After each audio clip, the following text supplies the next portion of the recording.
Assalamualaikum warahmatullahi wabarakatuh.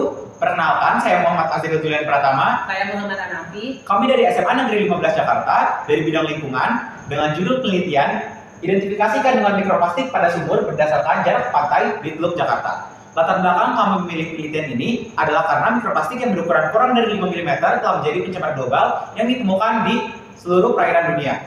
Di hampir seluruh perairan dunia. Berdasarkan data dari Pamjaya tahun 2024, mikroplastik di Teluk Jakarta sangat tinggi, berkisar kurang lebih 21.000 hingga 48.000 partikel di muara sungai.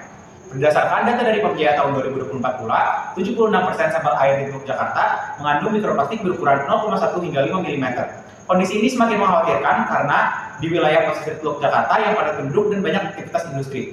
Oleh karena itu, kami memilih judul penelitian untuk mengidentifikasi kandungan mikroplastik pada sumur berdasarkan jarak pantai di Teluk Jakarta. Selanjutnya, tujuan penelitian kami yaitu kami ingin mengidentifikasi mikroplastik di air sumur, membandingkan pencemarannya dari jarak ke pantai, melihat jenis yang paling dominan, membedakan hasilnya dengan penelitian sebelumnya di muara sungai. Selanjutnya ada metodologi penelitian. Penelitian kami dilakukan dari tanggal 10 Juni sampai 30 Agustus tahun 2025. Lalu penelitian ini dilakukan di wilayah pesisir Teluk Jakarta. Lalu penelitian ini dilakukan secara deskriptif komparatif. Sementara untuk alat dan bahan yang diperlukan, yang pertama ada botol kaca steril, yang kedua ada corong, yang ketiga ada mikroskop cahaya, yang keempat ada kertas saring, yang kelima ada GPS, yang keenam ada 300 ml sampel air, dan yang ketujuh ada 150 gram MgSO4 atau magnesium sulfat.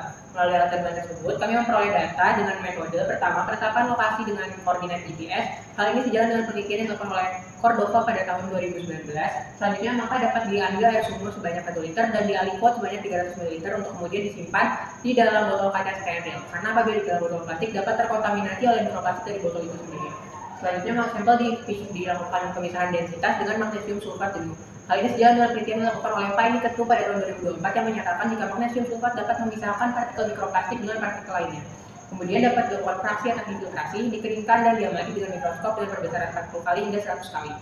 Setelah itu, mikroplastik diidentifikasi menjadi jenis fiber, film, fragmen, dan juga foam. Hal ini sejalan dengan penelitian yang dilakukan oleh Paul dan kawan-kawan pada tahun 2011 beserta Andradi pada tahun 2011. Selanjutnya, melalui metode tersebut kami memperoleh data sebaran mikroplastik terbanyak di Lampung Luar Batang dengan persentase 23% dengan jarak kurang lebih 1 km dari garis pantai. Hal ini didukung dengan teori infiltrasi yang menyatakan tentang proses masuknya air ke dalam permukaan tanah dan dijelaskan dalam penelitian yang dilakukan oleh kami dan kawan-kawan pada tahun 2021. Sehingga semakin dekat jaraknya ke pantai, maka akan semakin tinggi kandungan mikroplastik di dalamnya beserta tingkat infiltrasinya. Selanjutnya adalah data jenis mikroplastik. Di sini untuk Lampung Luar Batang sendiri, jenis film terdapat 11 partikel, fiber 2 partikel, fragmen tidak terdapat, sementara untuk jenis foam terdapat 11 partikel. Melalui data-data tersebut, kami memperoleh hasil bahwa foam menjadi jenis mikroplastik terbanyak yang ditemukan di sampel.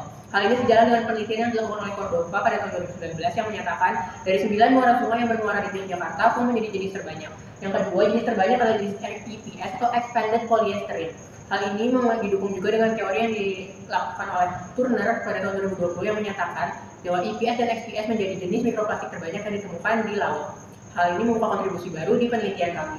Selanjutnya kami memperoleh kalau semakin jauh jarak sumur ke pantai, maka akan semakin sedikit kandungan mikroplastik di dalamnya, begitu pula sebaliknya. Hal ini dibuktikan melalui wilayah dengan kontaminasi tertinggi yaitu Kampung Luar Batang dengan jarak kurang lebih 1 km dari garis pantai dengan jumlah partikel 24 partikel per mililiter.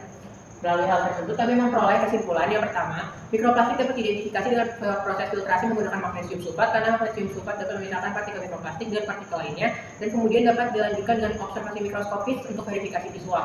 Yang kedua, jenis terbanyak adalah jenis EPS yang berbuyu atau polistirena berbusa yang diduga berasal dari bahan makanan. Jadi morfologinya yang ringan dan berpori menyebabkannya mudah untuk ditemukan di sampel. Yang ketiga, kandungan mikroplastik yang lebih tinggi pada sumur yang lebih dekat dengan pantai. Hal ini didukung oleh teori infiltrasi yang menyatakan proses masuknya air ke dalam permukaan tanah. Dan yang terakhir, penelitian ini menunjukkan peran jarak sumur ke pantai dan membedakan dengan studi sebelumnya di muara. Selanjutnya adalah lampiran foto saat kita melakukan mikroskopis di air sumur. Yang pertama ada mikroplastik fiber yang berbentuk seperti benang. Yang kedua ada mikroplastik film yang berbentuk seperti mikroplastik itu sendiri. Yang ketiga ada mikroplastik jenis foam yang seperti titik atau noda hitam. Selanjutnya adalah saat kita melakukan penelitian. Demikian presentasi dari kami. Semoga presentasi kami dapat menjadi kontribusi baru di bidang lingkungan. Wassalamualaikum warahmatullahi wabarakatuh.